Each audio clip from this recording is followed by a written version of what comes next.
Hi, I'm Mikkel Weber, founder and auteur of House of Peregrine. Expat, immigrant, pioneer, none of these were a fit, but Peregrine describes what we are all about perfectly. Those that craft their life story with intention. I've spent the last 6 years in awe of the life-changing connections and stories I have experienced while living abroad, and believe it is time for this adventure to be recognized, celebrated, and elevated to the life stage that it is. Through these interviews, I hope to connect those living internationally more deeply to both the place they are living and with themselves and those around them.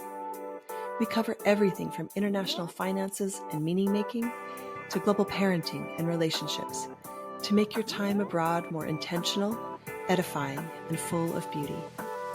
Find us at houseofperegrine.com, where you can find more ways to connect with the ethos of Peregrine. I hope you enjoy today's guest. Let's get started. Hello, everyone, and welcome back to the House of Peregrine podcast.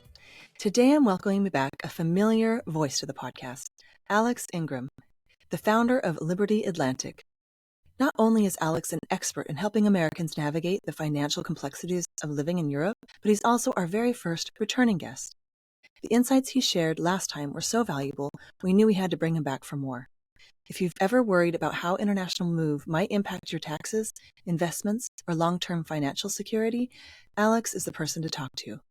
He specializes in making sense of cross-border finances, helping people optimize their tax strategies, manage their portfolios, and plan for retirement, all while ensuring they can actually enjoy their life abroad stress-free. So whether you're already settled in Europe or still considering the leap, this conversation is for you. Alex, welcome back. I'm so glad you agreed to come back on.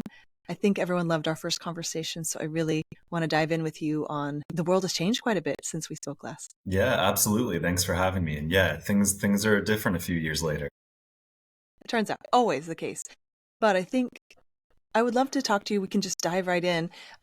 You can maybe give people just a quick of who you are, where you are in the world, and then we can just jump right into the way the world is different and how people can actually make sense of it financially. Yeah, absolutely. So I'm originally from the US. I've lived in Europe for about the best part of the last 17 years. I'm married to a non-American and I have two young kids that we're raising in Italy. Our firm really specializes in helping Americans who are looking to move to Portugal, Spain, France, and Italy. Those are kind of our core countries, and we serve a few others. And yeah, we really help people gain the perspective of what it's like to move, what the implications are on your finances, and how you can plan long-term around. Yeah. And we've talked a lot on this podcast about the tax implications, right? So knowing that Americans have tax responsibilities wherever they move in the world, to the US still, which is unique. But beyond that, there's so many more moving pieces that actually people don't realize. And so how has the world changed? This is a question I asked you before we started recording, but I'd love to have the listeners hear you. The world has changed quite a bit, and there's maybe, politically and a lot going on for Americans. And so tell me what you're seeing right now. We're in 2020. What are you seeing that's different than 5 years ago? So I think the first thing that we're seeing is just the establishment of a relatively long-term trend. So when we first started the business about 4 years ago, we felt like a lot of the migration, so Americans moving to Europe in general and Western Europe, the countries we cover, was probably based around the existence of remote work and how people could become digital nomads and explore living in a different place. And so we felt a lot of the initial migration trends were kind of an excitement around remote work and exploring a new lifestyle. And then what we found over the past few years is really that migration trend has solidified. And it's not necessarily around remote work. In fact, that's probably something that's talked a lot about. But in reality, we're seeing a lot of people that are moving for a lot of other reasons. So they're driven by socioeconomic reasons. They're driven by political views that they don't agree with what's happening either kind of federally in the US at a federal government level or locally where they live. They don't recognize it anymore, and they feel like they would feel more comfortable in a different place. And so I think what's happened is what we looked at initially as, this exciting new trend of Americans moving to Europe has really solidified into it's still a trickle if you look at the amount of people that are actually moving. So we're not seeing a flood of people leaving. But what we're seeing is just a much more established long-term trend. We're seeing groups of people moving. We're seeing whole families move. So it might be brothers and sisters and their children are actually moving. So generations of people are moving. We're seeing a lot more establishment of trends, where people would move from one city in the US to a specific city in Portugal or Spain. So you'd have a whole bunch of people from maybe Portland, Oregon moving to Porto in Portugal, right? So there's like an entire Facebook group around that now, moving from Portland to Porto. So, those weren't things that existed 5 years ago, right? And so I feel like it's a really exciting time because we're starting to see the establishment of a community. And that's something that Americans rarely ever had abroad, especially in Europe, was, hey, here's your community, here's your group. Here's some people that are like you in your new place. So that's really cool. Yeah. And it's really important because it's not, you can't help where you were born, right? But it does affect you. And so that's something that I think people take for granted. It's like, yeah, you're going to become American Italian, not Italian. It's a little bit hard to conceptualize before you move somewhere. You're like, yeah, I'll learn the language, I'll put down roots, but you're still going to need your American Italians to know what's going on in your life because it will be slightly different. Yeah, absolutely. And the thing that I say to people as well is if you think about how your life was back in the US, you might have friends that you made through high school or grade school. You might have friends that you made through work as you're an adult. You might have your friends from college. So you pick up these friends everywhere along the way, right? And what happens when you try and integrate into a new community is everyone in that community, if say you're moving to a town in Italy, everyone in the town already has their friend group, right? They have their friends from high school, from work. So the onus is really on you to make those friendships and establish those friendships. And that can be emotionally draining, trying to speak a new language and connect with people. So like you said, having that Italian American group to fall back on, where you instantly have some things in common, even if it's just the same frame of reference, right? Or they might be from the same state as you. That's really comforting, right? It's what gives you the emotional energy to drive forward and integrate more. So, we all take that for granted, right? That we have built up these friend groups over decades, and so have the people in our new community. Yeah. And I know you have such a broad knowledge about this, but the same is kind of true of your finances. You actually need people to answer questions. Like nobody is dealing with what you are dealing with in your new country financially. Like they have no idea what you're going through. And so I think that's something that people maybe underestimate. I think I posted something yesterday that said we barely consulted our family when we moved abroad, let alone our tax, like person that does our taxes. Why would we didn't think about that, right? But our wealth and our money, even if we don't feel wealthy, is something that is a manifestation of where you're from. And then when you change that, it changes a lot of things.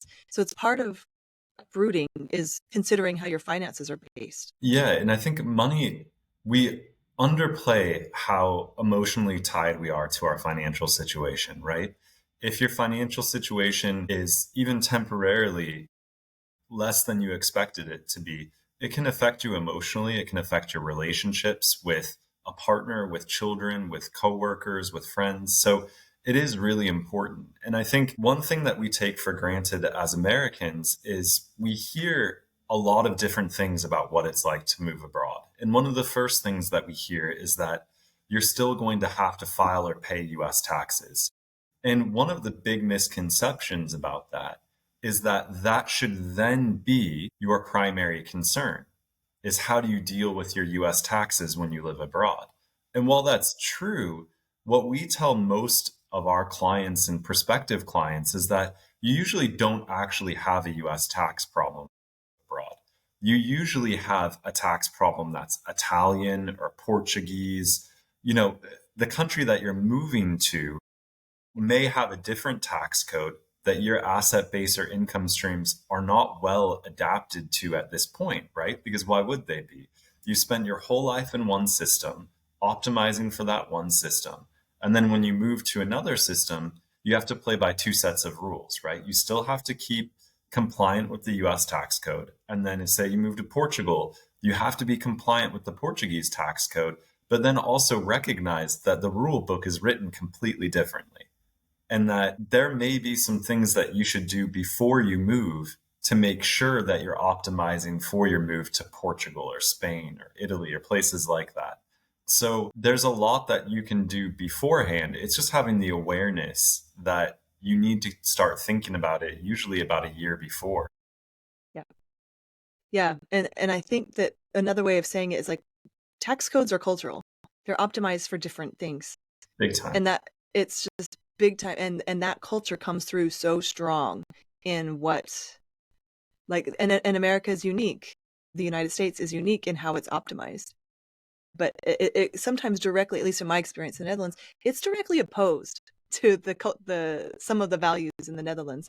And so, but you're held accountable to both systems, and if they're at odds, and of course there's some things you can do, and then some treaties, luckily. But yeah, knowing, I think just with that awareness, and it's not just you, and it's not there's just no system made for people like us yet.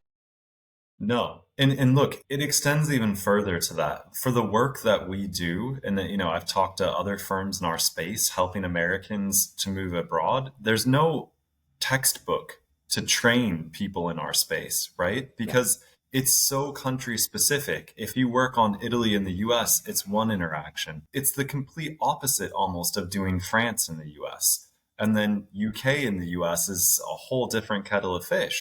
How does anyone gain enough knowledge to deal with that interaction? And if you're a globally mobile person who, we always say if you move once, you're more likely to move again, right? If it's a successful move, it just sparks an inner curiosity where you may move again. And we get that request from clients all the time.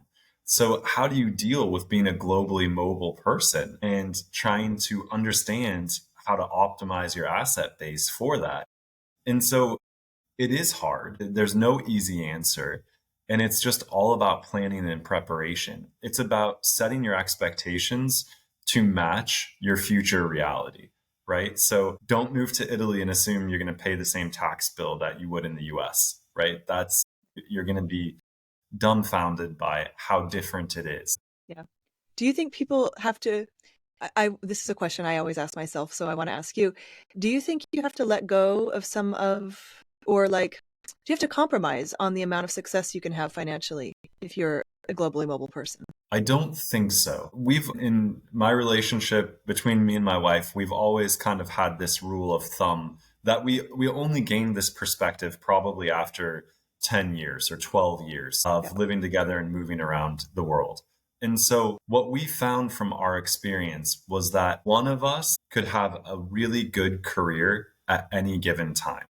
And it had nothing to do with who we were or our relationship or how it functioned.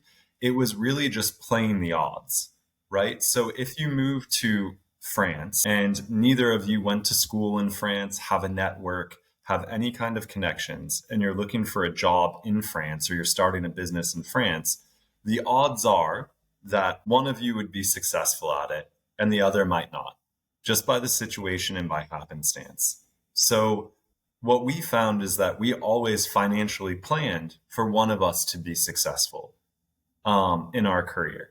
And that if that happened, we would structure our family life accordingly. Whoever kind of was lucky in that given jurisdiction, I don't want to say lucky, but whoever had some success in their job search, that would take precedent and priority. And so we were lucky enough to be able to do that and have that perspective after about a decade. But it kept happening enough times that we just allowed it to happen, right?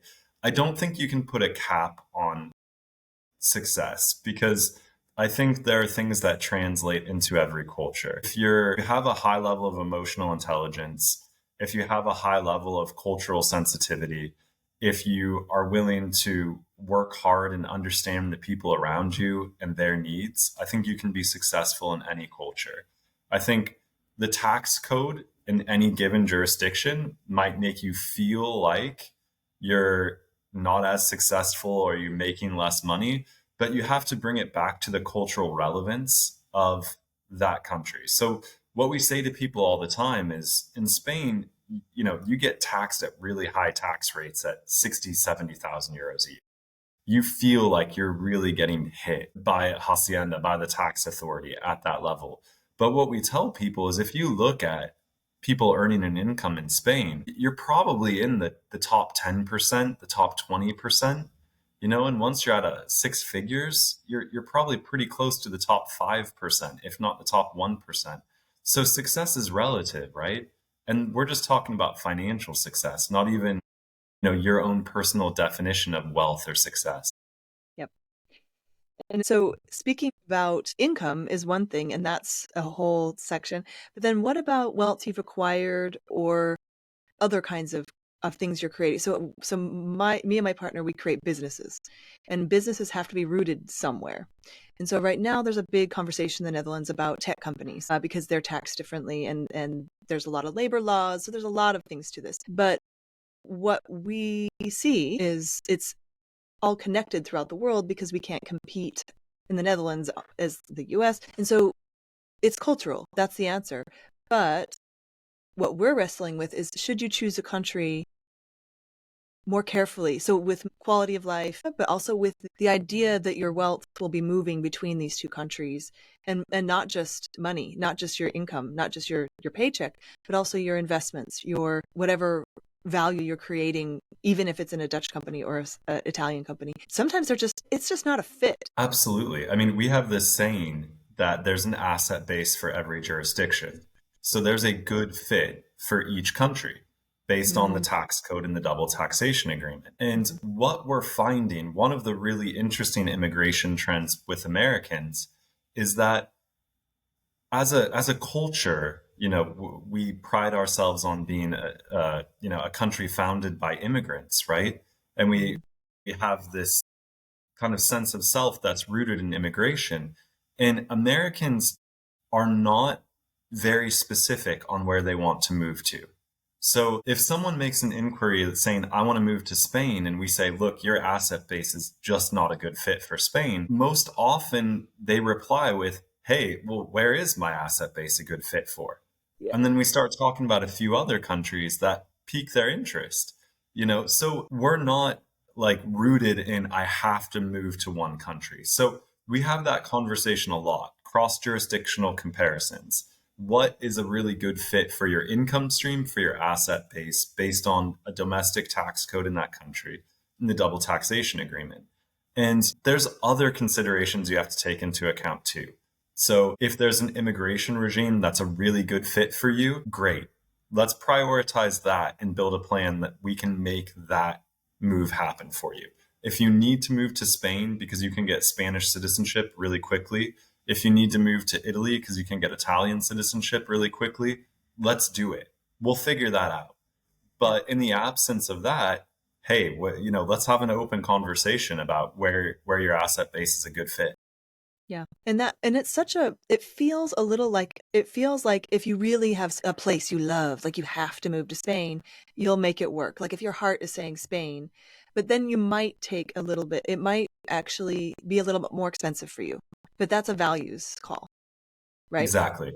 And making that mindfully is super helpful because, and that's what I mean, I guess, if you're going for your heart, you might be paying for that, which is not a bad thing. But doing it mindfully is really, really, well, it's not really important, but it is out there. It's available to be able to make an educated decision and then decide, you know what, I'm going to pay extra for that place I love. And pay extra sounds so, I hope you know what I mean. Yeah. I'm going to pay a premium for that. And it's not like we're purchasing a country. We're not consuming a country, but you are actually investing in the place you are. And that's just a matter of being holding a U.S. passport. It's just one of the facts of that. And so I always like to be really careful about how we talk about value, because I think it's really easy to get into consuming places instead of actually being in them. But saying that, you can follow your heart, but it's just really nice to have these comparisons that you do. And so if someone is thinking of moving, they reach out to you and say, this is my my financial situation.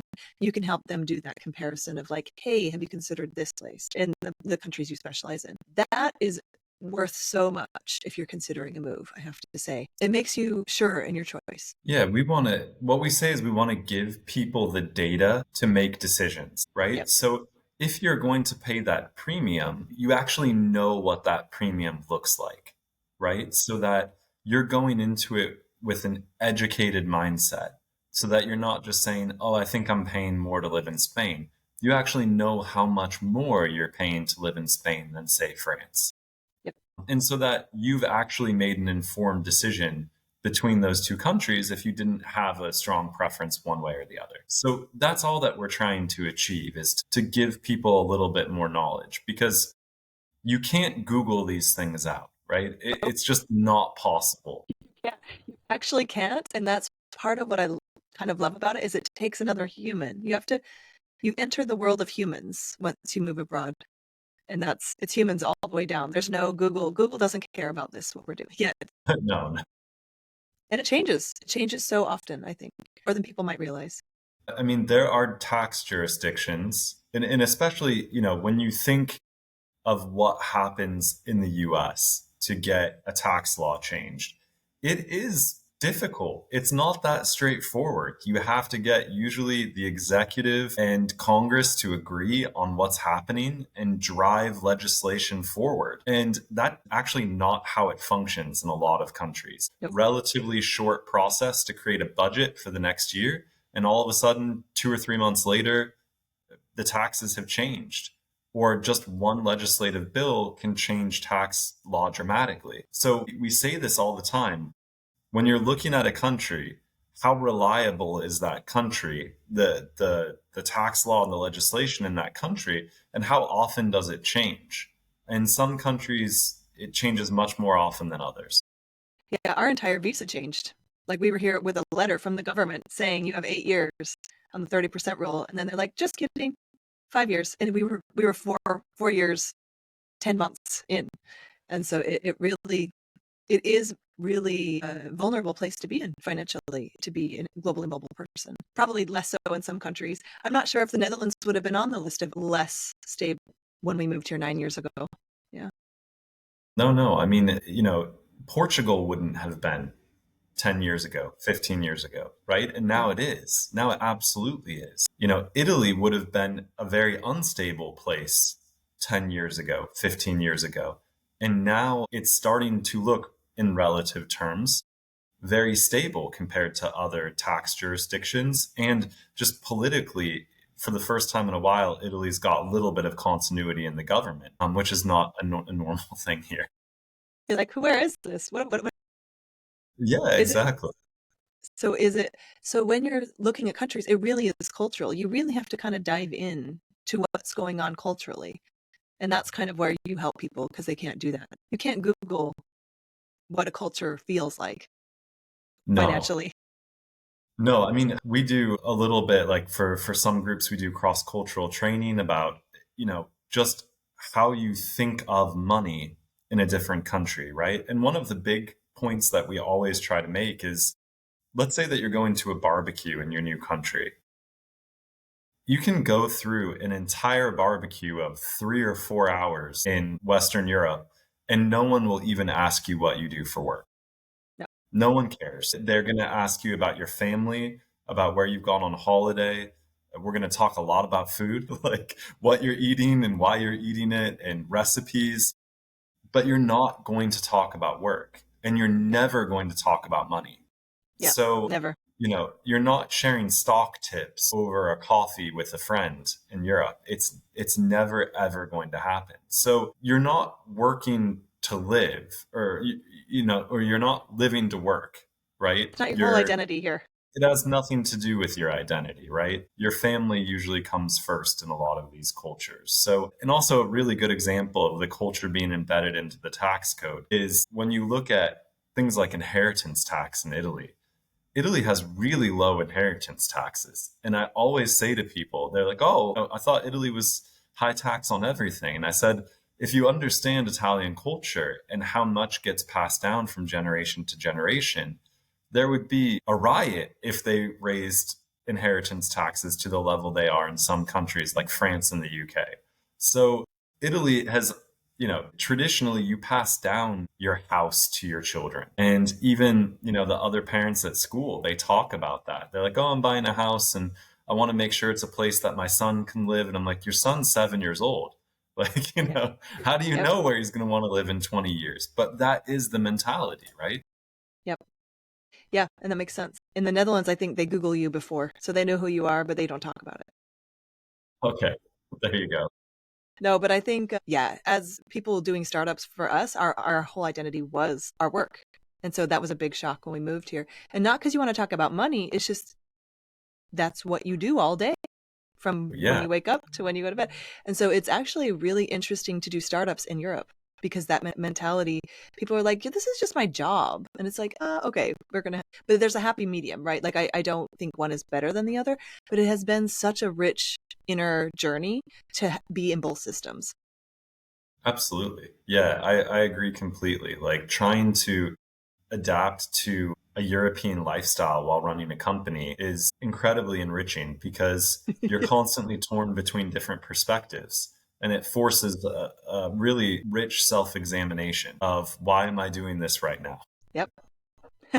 Yeah. Is this programming or is this the right thing? Often it comes to a third option. What I want Yeah. to ask you next, yeah, what I want to ask you next is I have this idea. So if I were to do this again, I think I would recognize my love of moving and being in new cultures. And I think that I probably would have planned a little bit. And of course, knowing the plan wouldn't work, but spending a few years here, there, and kind of mapping out, maybe not putting down roots as strong as we did here. Not because I don't like it here. I love it here, actually. But just being strategic about where my other options were, or like if I move here, then here, then here, I can both live out my values and my finances would follow me in a way that's really true to who I am. Is that something people are looking at doing? I mean, not because they don't want to put down roots, just because they recognize that they might want to move around and experience different things. Yeah. So we're having that conversation relatively often with people that you'd call them like an early retiree. So typically mid to late fees to early fees, they're looking at just dipping their toe in the water in a country like France, but also saying, we love the idea of France, but we also know that if we're early retirees, we might have other passion projects we want to pursue. We might want to go see what it's like to live in that next country 5 or 10 years down the line. We are going to travel a lot. Should we have our eye on anywhere for our next move? So we're having that conversation over and over again about what does a next step look like and what does that mean for your finances. And we want to make sure that it's a structured conversation, meaning, okay, well, let's not plan for too many variables, right? Let's make sure that we have a finite list of variables that we can model and really talk about. Otherwise, we're just dreaming, which is great. I mean, everybody should be doing that, but you've got to dream with some structure in order to build a plan to make it happen. And that's how we're trying to frame the conversation. Yeah. In my head, I see this. This is not what you're doing, but in my head, I see this like guide to if you want to live in Europe when your kids are little and you want to do it for 10 years, here's the combination of countries you can try with your current financial backpack, right? This is your financial backpack you've got on. If it kind of looks like this, that's kind of if I were to create a guide in 20 years so that people could do this more easily, that's kind of what I envision, which sounds really silly, but that's what I do for a living is make guides for people to make it easier for them. But you're doing that custom for people, which is really, really cool. Yeah. And I think, there really is something to okay, you have young kids that are under 5 years old. Here's what you should think about, not just financially, sure, of course, but lifestyle wise, right? Yep. Yep. Are they going to go to daycare? Are there enough parks? Because these are things that we absolutely take for granted. There are assumptions in the back of our mind about what school looks like, what play looks like, right? Yep. So my What kids, bullying looks like. absolutely. Yeah, big Yep. time. We have a garden. We've had a garden or a yard for probably the best part of the last 5 years. My kids have gone out to play in the yard like less than a dozen times because they've grown up in a place where you socialize at the park. Mm-hmm. You don't go have a play date and go out into your backyard all the time. You Yep. would go, especially when they're younger, you go to the park. That's what socializing looks like. So, there's that shocked me. I just kept thinking over and over again, why do we even have that garden where I have to, take care of everything in it every weekend? But it's just that cultural adjustment, right? So I think there really is something to your kids are moving through different stages of life. Which country accommodates that? Right? And then how does that impact your finances? Because there are very low impact places that are really good for trying out. So Mm-hmm. France, Malta, they're usually really low impact places. If you're working in Italy, absolutely can be a really low impact place tax wise, where then you just get to try it out. You see if this lifestyle is for you. And it depends on what you're trying to what your relative comparison is. So what are you trying to get away from, in short, right? That's Is what it, that's what I keep telling people. I'm like, do not run away from something. Run towards something. yeah, well, the grass isn't always greener. Like Yep. it's just different. Yep. So, the logistics and infrastructure might be different here in Europe. And that might drive you crazy. And you might not have even known that about your personality because you might not have confronted it before. It's so true. It's so true. So the conviction of why you're going somewhere, that's a layer on top. So for me, it's like getting everything to work in concert is actually, it's like a little bit like building a custom life. Like if you compare it to building a custom home, you have to choose every single part of your life and help it work in concert. And if it's not, then you have to make big decisions, bigger than moving to another state in the US, or like it is a custom life you're building instead of a pre-built one where there's a lot of assumptions and a lot of things. So the country you're in, the passport situation, your financial situation, all of those things need to work in concert in a way that works for you. And like you said, it's impossible to Google this stuff. When you help people, so when you sit down with people, what does the first meeting with you look like? Because you guys are wealth managers, right? That's kind of what you're helping people do, but also you're strategizing with them what to do. I'd like to call it your financial backpack. I don't know why, because if you're in one country, it's like a tree with many roots. But when you're a globally mobile person, it turns into a backpack. And so you help them figure out what they're taking their tree and making it into something that's globally mobile, more globally mobile. Is Yeah. that right? Yeah, I mean, that's definitely a big part of it. It's the first conversation really looks like, tell me what you're trying to do and why you're trying to do it. We're trying to understand your motivation. A lot Yep. of it is just soft facts about, why are you moving to Europe? What's that look like to you? What's important about your move to you? Is it based on your values? Is it based on a sense of adventure? And then we start getting into your asset base. So that is that backpack, right? It's because you are uprooting it. You're making it subject to taxation somewhere else, essentially. And so what you're trying to understand in the first call is really, how can we help you? How does our help or the work that we can do with you align with your goals and your values? And then is there anything immediately that we can tell you about your situation that you need to be aware of in order to make the move successful? So, a great example is you might assume that, your income isn't taxable in Europe because all of your clients are in the US. And that's not true at all. Your income's almost always going to be taxable in Europe. That maybe there's a few exceptions, but so it's just, can we provide immediate value?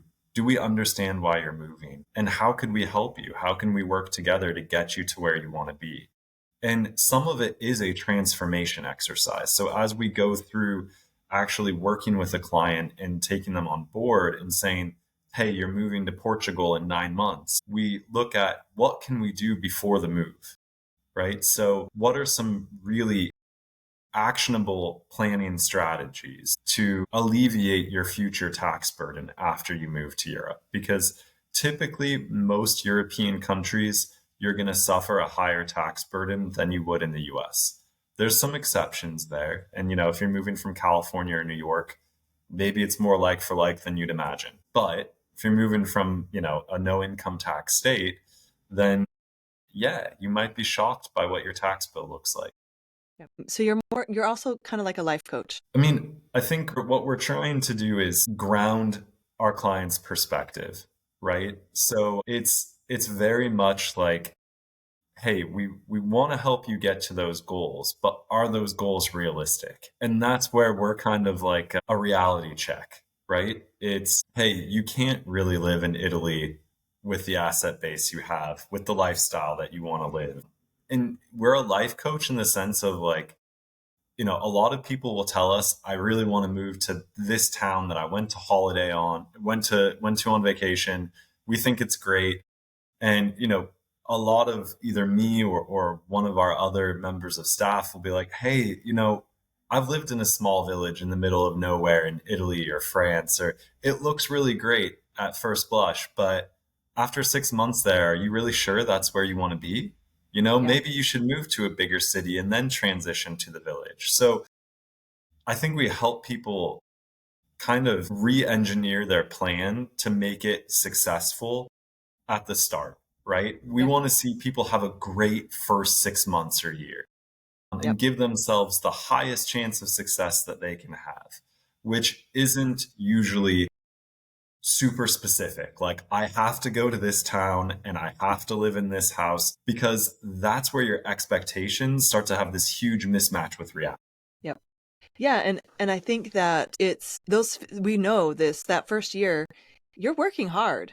Like this needs to be a goal. This is not a vacation you're on. Unless, of course, you're only there for a year. You can make it a vacation, but then you would plan it differently. And so that perspective is super helpful, because we know that a lot of international people who are moving abroad, they struggle, and they didn't actually realize they would struggle in the ways. It's an additional life stage. Like I keep saying over and over again, like, think of it as you're having a baby or moving in together. This is the type of challenge you're taking on, and it's well worth it if that's your goal. There's so much good stuff, but what you're saying is grounding it is helpful, because then they can kind of be prepared and not feel so lonely. Yeah, and I think one of the really important things that you just brought up is that most people are making this move on the back of other changes in their life, right? Mm-hmm. So they're retiring, or their kids have reached a certain age. Maybe they're moving out of the house. Maybe their kids are living in Europe already and they're having a child and people are becoming grandparents. Or what we're seeing more often now is my kids have to start school in earnest. Like they're going to be a first grader, or a fifth grader, whatever that means to your family unit and the change. Then there's a lot of other stuff going on in your personal life when you make this move. So what happens is you start to see all of these changes compound, and you genuinely do become a different person with a different perspective. It's a lot like becoming a parent for the first time. For those of us that have done it, you can't go back. You can't go back to the way that you were. You've got a different perspective. And so when you have multiple life changes happen at once, what's really useful, we find, is just having other people to talk to. Whether it's someone like us that's a professional, whether it's other people that have done it before, it just gets some of that stuff off your chest. Maybe you're an empty nester who's just retired that's moving abroad. We see that one a lot. Oh my gosh, that's so many things happening at once. That is your perspective on life changing completely. Go find someone to talk to. Make sure that you're doing it right and you're thinking about it in the right way, rather than setting your expectations different. That's why we're House of Peregrine, right? You're never the same again, and you're more like people from other places in the world, perhaps, than the people you grew up with now. Your Oh, definitely. perspectives, your life experience, it changes. Do you ever have anyone decide not to move after they talk to you? Yeah, pretty often. I mean, Oh, really? Oh, yeah. yeah, so there's a few situations where that happens. One, someone has their heart absolutely set on a country. Then we talk to them and they realize, oh no, I can't do this because of the tax burden, right? Yep. So that happens. Sometimes we then take that conversation and say, look, your asset base is a better fit for somewhere else. Have you thought about that country? And we've seen actually, and I mean, these aren't even people that became clients. We've seen that conversation be really transformative and successful for some families where they just always thought about one place because they thought it was the easiest. And then we said, well, hey, go talk to like 3 other people we know about France, for example, and figure out if that's the right place for you instead. And we've seen people actually make that move. And then, yeah, we have people that it honestly, it just gets too overwhelming, right? It's just a little bit too much more than they expected. Yeah. I think if I would have talked to you, we wouldn't have moved. Well, I'm glad you didn't. Yeah. No, but not you specifically, but like we knew we wanted to go. We knew probably it wasn't wise Yeah. financially, but we knew we wanted something different. And if we, yeah, I mean, I just think one of our podcast producers, she said, I'm glad I didn't talk to someone because I wouldn't have done it. And so that's another perspective. But saying that, I think if you really want to do it, you just need to know there's a price. There might be a price. Yeah. And I think, look, there's also just this idea, especially when you're looking at the financial side of it, is that, you know, you can say that, like, oh, if we talked to you, we probably wouldn't have moved, but you guys are young, right? Yeah. So you have your whole life ahead of you. You've got lots of different decisions to make about your finances going forward. And you've got a lot of time to make, your financial situation successful. Where we see people that really do need to make a yes or no decision is if you're going to move and you're 67 or 70 and you're trying to live, the best years of your life in Italy or Spain or somewhere like that, then yeah, you're not going to have infinite resources or infinite time to make money. Your career is probably coming to an end, and you need to figure out if you plan ahead, if you can make that move successful. So it's a lot different, when you're 40 years old, maybe, or 30 years old to move abroad than it is when you're in your late 60s. So that's where I think that youth part, like, I moved when I was 19. It wasn't even a conscious decision. Yep. Yep. That's really beneficial. Like you make the decision and you move on and your life becomes something else. Yep. And that's, I mean, we were still pretty young but we had 3 tiny kids. So it was, yeah. But when you need to go, you go. And I think that I wouldn't do it any other way because it's just like going anywhere. There's consequences, good or bad. But yeah, I really love that you're providing this fellowship almost for people to be able to do what they're doing. And that's honestly what's missing in the international community and it's starting to come, which I really love, is this fellowship of people like you're never going to be like you were before. So just relish that. Yeah. And you might never be able to talk about stock tips at a barbecue anymore, actually, because your perspective is totally changed. Yeah. Yeah, cool. So when you have clients, so let's assume they make it past the first conversation and they become your clients. What does that look like? How do you partner with people in their financial lives to live where they want to live or plan ahead for the life they want? Tell me how that looks. Yeah. So, I mean, we typically take people on a journey to help them decide if they want to become a client first. So we take them through something we call a proposal process, which is actually 3 meetings where we start to develop the outline of a plan together. And the idea is, and it's totally free, and we're just trying to give people some actionable data points to understand the financial implications of their move. So we take them through a second meeting where, they've given us a lot more data about their asset base, their income, and who they are. Then we talk about how we're going to build the plan. In the third meeting, we show them, the outline of a plan that's already pre-built in our system to say, this is what we would suggest you do. This is how we would manage your investments. These are the instruments we would use. this is why we're using them, and this is why we're making the recommendations, so that people understand, one, how we can help them, but two, really the implications of the move as a whole. So the things that they need to do, whether we work together or not. And then once we are working together, it's an ongoing relationship. So if you move, if you're a client in a year that you are moving, we would typically meet anywhere from like 4 to 6 times a year just to check in on you, see how you're doing, understand what may have changed as far as what you expected and what transpired in your move.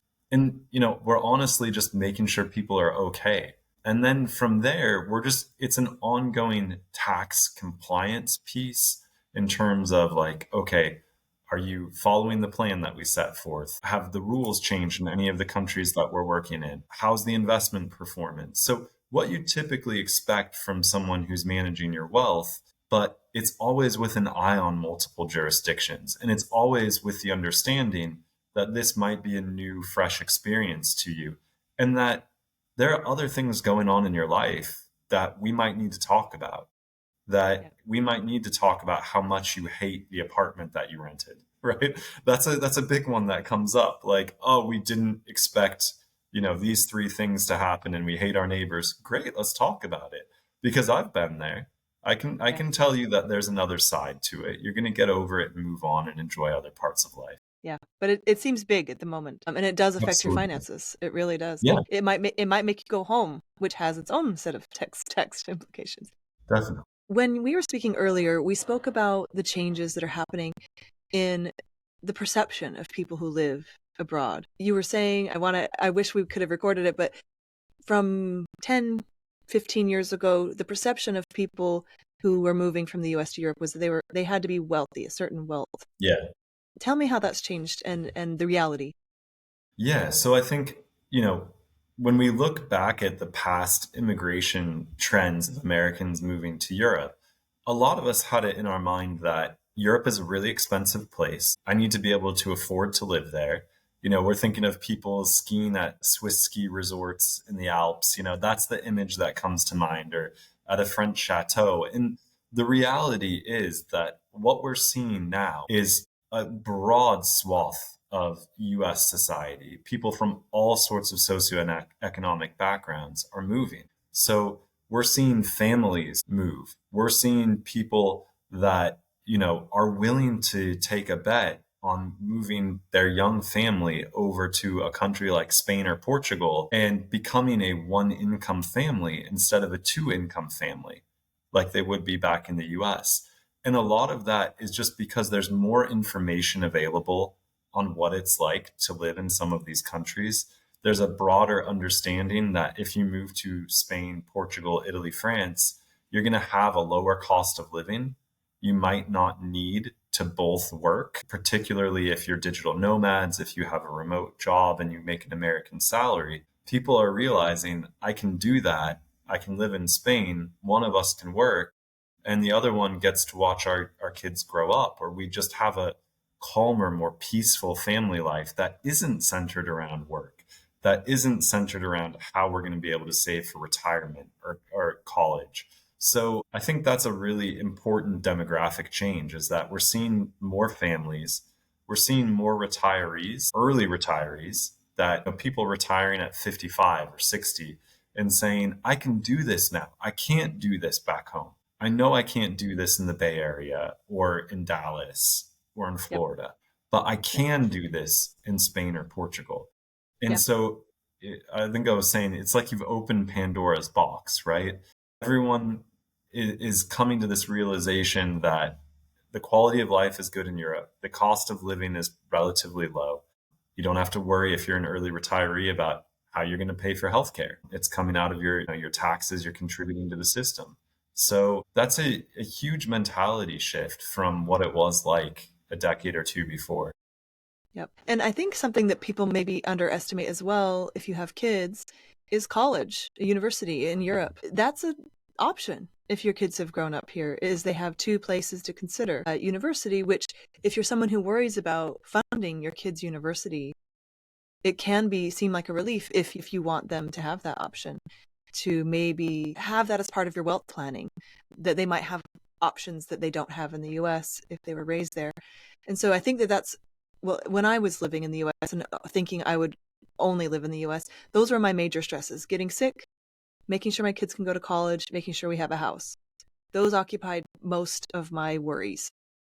Of course, financially speaking, there's lots of other worries. And so those are different here. And that changes your perspective.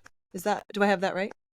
Absolutely. I mean, it frees up bandwidth to do and think about other things, right? So if you know that you're going to be taken care of if you get sick, then that the mental strain that relieves is massive, right? It's not going to bankrupt you financially to get cancer in Europe. And honestly, maybe it's just I've lived here for so long, but that's just a value that should exist regardless of the society that you live in, right? Yeah. That it's not your fault if you get sick and you'll get taken care of. So I think what it does. My daughter spent some time in the hospital last year, and we've lived here for 9 years. You'd think we'd be kind of used to it. But my partner said to me midway through, when we knew she was going to be okay, he's like, you know how much less stressed I am right now? He's like, I would have been stressing because this would have cost us $500,000 in the States, just to find out what's wrong with our daughter, who was actually really, really sick. But he's like, I can't believe that would have been on my mind, but it would have been. And that was a moment for us to be like, what were we? I mean, that is such a survival instinct in the US. And it changes you. It changes you to have that experience. Well, and I think, raising children in Europe, one thing that I've realized is that when you have the healthcare taken care of and you have a lot of the education costs taken care of, it frees you up just to be a parent and be emotionally available for the other things that kids need, because they need so much more than just going to college or making sure they're healthy. Those are just the basic ground level things that should exist for a kid in every society. And then after that, there's a lot more that you have to do, as we all know. But I think, that bandwidth that you get back from not having to plan for, a college education or not having to plan for healthcare costs. When we think about how a European, like how Italians live, they're going on holiday domestically and not really expensive holidays, but August is time to spend with family. It's time at the beach. The reason that some of these ideas and concepts and philosophies exist in Europe, that August is for family, is because you're not worried about, oh, no, I have to save every last dollar I get for college education. I have to make sure I can pay for my health insurance. It allows you to pivot towards, why don't we just do something fun with the kids? Or why don't I explore something new? Why don't I go to a different part of the world and gain a different perspective? Because a lot of, I went to graduate school here. Most of my peers were so much better traveled than I am, and still are, genuinely, are, because that's their philosophy. Yeah, we always tell people we had to learn how to vacation when we moved here. I'm not proud of this, but I didn't know how to plan a vacation. I'd never taken, in my adult life, I'd never taken a proper vacation. This is not a badge of honor. I'm not proud of this, but it is a life skill to be able to start and stop your work. Absolutely. It's a big, important life skill in Europe too, because again, when we go back to that idea of what are you going to talk about? How are you going to integrate into society? The things that you think are important that you're talking about and you've learned all the words in your new language for, and then you show up and, that's not the topic of conversation. That's when you start to understand those cultural nuances, right? That you have to be able to talk about a vacation to a certain extent, even if it's just, hey, have you been to the seaside? That's 50 miles away. Do you know what that looks like? Do you know a good restaurant out there? Yeah. And that's the startling part, being American. Yep, it's true. Okay, last question. I don't want to take too much more of your time, but how are things changing for Americans? It really is a unique time in history, and it's been changing. It's not just the last year or 2 or 3 or 4. I think immigration might be changing for Americans a bit. The perception of us is changing a bit in the world, I think. Have you seen this? How is this affecting people? Or is it? I think it's definitely affecting people in terms of, I think what we're seeing is more of an establishment of a trend of Americans living abroad. And that's a good thing. And I hope it does change the way that we perceive perceive ourselves, even for Americans that are living in the US. But I think that there's beginning to be just this recognition that we're a really big country in the US. Not everybody has the same value set, and that there are places in the world that may be more aligned with your values or the way that you want to live your life, or even the way that you want to eat your food. Yep. And that you can be globally mobile. And the interesting side is that there are more countries in Europe. Now, we have to forget about all the things that are in the headlines, like golden visas and things like that. Forget about all of that. There are more ways, and increasingly more ways, to move to European countries than there ever have been. And so you're seeing this alignment of more Americans wanting to leave and more ways to immigrate, to truly immigrate and move to another country. And so that's created this opportunity where you're seeing more people that are serious about this. You're seeing a much broader section of society consider it. And I think all that that's doing is creating a more constructive conversation around what's happening in the US, how it compares internationally to what's happening in other countries that we're aware of, and just the fact that our way isn't the only right way to live. And I think that's really interesting because I think that's ingrained in us from a really early age. And to have our clients who are in their mid 60s be the ones who prompt that conversation is an amazing thing to see, right? It's just a great barometer of how we have evolved as a society in a lot of ways. Yeah. What about in the countries welcoming Americans? How is that changing, or is it how welcoming they are? I think that in the broad scope of things, we have this kind of tunnel vision where we focus on American immigration, right? Oh, there's a lot of Americans moving to Portugal, or oh, there's a lot of Americans moving to Spain. And in reality, there really aren't, numbers wise. So, there might be anywhere from 10 to 15,000 Americans in Portugal. That's not a huge amount of people in a country of 9 or 10, 11 million people, right? Yep. So we are a very small community, but we're a noticeable community because we make ourselves felt. And I think very hyper locally, there are some issues in different communities because Americans like to buy property. So they'll buy property. We don't have a good awareness before we move of how much something costs, right? Yep. So we're willing to bid up property prices, rents. We're willing to patronize restaurants, and all of a sudden that restaurant's prices get a little bit more expensive. So very hyper locally, I've been to and seen some communities that are affected by having a couple hundred Americans move in that are willing to spend a lot of money. And that's a good thing for the economy, right? We shouldn't discount that. But what I would like to see is communities and countries as a whole that are willing to pass that benefit along to everyone. So it's not being concentrated in the hands of a real estate agent or an immigration lawyer, so that it's being spread out, so that leads to increased wages in these communities. So that leads to more job opportunities. It'd be great to see more Americans starting businesses that employ local people. It's something that we try and do. So that's, I think the next step and the next evolution. We shouldn't be seen as people we're very entrepreneurial as a culture. We should be trying to spread that through the communities in which we live rather than, trying to just create a good quality of life only for ourselves. Yeah, it's so true. It's so true. I think we do that given the opportunity, but there's a lot language, like that. There's a lot to do before you feel you can be effective in that. Sometimes that's, I think, a myth, but it's a journey, man. That's all I can say. I love it. Yeah, it's a fun one. Yeah, it is. I want people to get in touch with you. The best way to do it, I'm mindful of your time. I could talk to you about this for a very long time. So thanks for coming back on. Where do I send people to talk to you? So the best way to get in touch with us is probably through our website. So it's www.libertyatlantic.com. You can also feel free to share my email address. So that's also another just good way to get in touch with me personally, or you can book a call with us through our website. That is amazing. You're an amazing resource to the international community, so I really appreciate it and your perspective. Thank you so much for bringing your wisdom to us today, Alex. Yeah, happy to be here. Thanks for having me. Okay, that's it for today. I hope you've enjoyed our show. For the latest insights on living internationally, join us at houseofperegrine.com to find out how you can connect with our community. Let's craft our life story with intention together.